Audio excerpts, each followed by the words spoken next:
Welcome back, trainers, and in this video we're going to be going over more details about the, I wouldn't call it a subscription, but more so a rewards point that Niantic is going to implement in the game pretty soon. We're going to go over some of those details, as well as people getting banned again, getting a permaban for going up against Gigantamax Gengar if you're playing legit, and a few more details in between. With that said, how's it going? I did put my new logo up, so I'm really happy with the way it turned out. It's the Gigantamax Venusaur, and they really did a good job on that one. All right, so with that said, let's go ahead and get into this news. So we've already been over we were going to get some sort of subscription thing, but it looks like it's just going to be a rewards kind of system.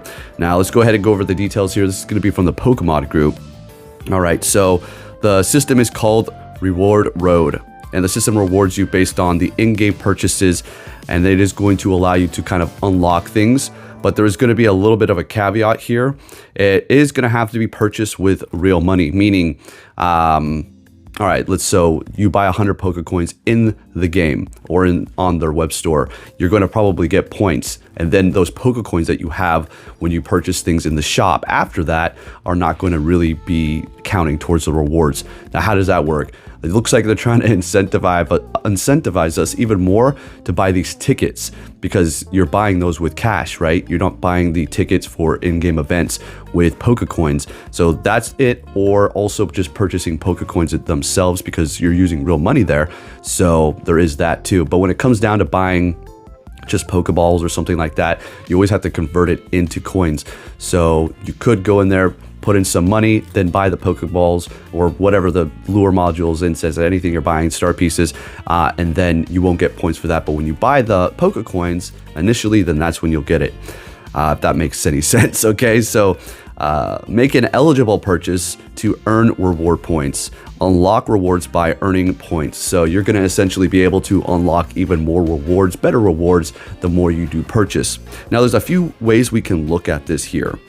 And there is also going to be like a way to explain how to retrieve these rewards, although it shouldn't be that difficult. It should be literally in the shop, like, oh, here's your reward tier, and okay, you can just click on that. It shouldn't have to be a rigmarole. Go into this website, tap on this, da-da-da-da-da-da. Oh, you cheap, but you want to just take the money. Okay, so when you go to, say, a grocery store, you put in your phone number, you're not necessarily paying some sort of a subscription or anything for that. It's just free, and you simply are being rewarded just for shopping there and putting your phone number and then getting a discount on items or your gas or whatever. And then you do have places like Costco, where you actually pay a membership for extreme rewards. So we're looking towards that, just walking to the store, putting your phone number type of deal going on here for these. Now, is it like, oh, these guys are hungry, money hungry? I mean, if it is what we think it is here, then I mean, at the end of the day, it's really not that bad of an addition to the game, because essentially you're paying nothing for this, and you're going to get rewards. Yes, it's incentivizing people to probably, reach the top tier for these rewards, depending upon how good they are. But at the same time, you're making the purchase yourself, and I mean, if you're going to buy something anyways, might as well get rewards alongside it. No, I'm not trying to lick Niantic's boot. I'm just looking at it from a logical standpoint. Now, if they said, oh, you have to pay for it, and then the rewards were kind of booty, it's like, no. Now we can talk bad about it. But so far, it's looking kind of like just you're going to get rewards for purchasing things with money. So the rewards do expire each month. You're going to have to claim them, your points, and then exchange them around. It works for whatever tier items you're going to get. And if you're too late on claiming those, say you made a whole bunch of purchases that month, you bought all the tickets or whatever the case, and the end of the month comes and you forget to claim them, well, they're gone. Bye-bye. Which is really sad that they're not going to be rolling over. So kind of wacky on that, but we'll have to see again. And all this stuff could change in the future too. So there you have it. That's pretty much the rundown on how these are going to work here. I don't want to get too in depth, although we do have the text here, but Niantic could switch things up like they always like to usually do.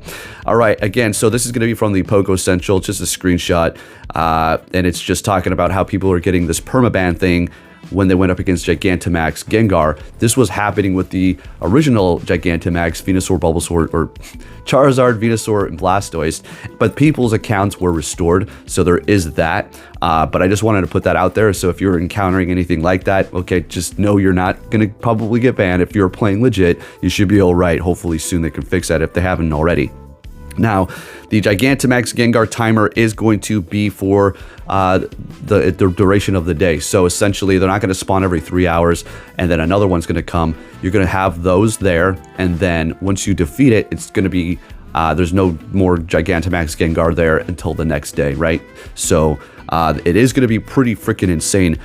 The rewards are going to be 25,000 Stardust and 25,000 XP, plus whatever the little rewards they give you at the end too.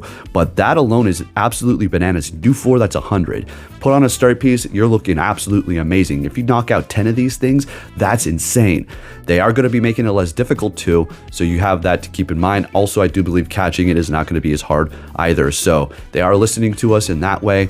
I know there's still outrage for this. Again, I'm just bringing you the news here, and I want to make every video negative, so there is that. But anyways, just thought I'd drop a quick video.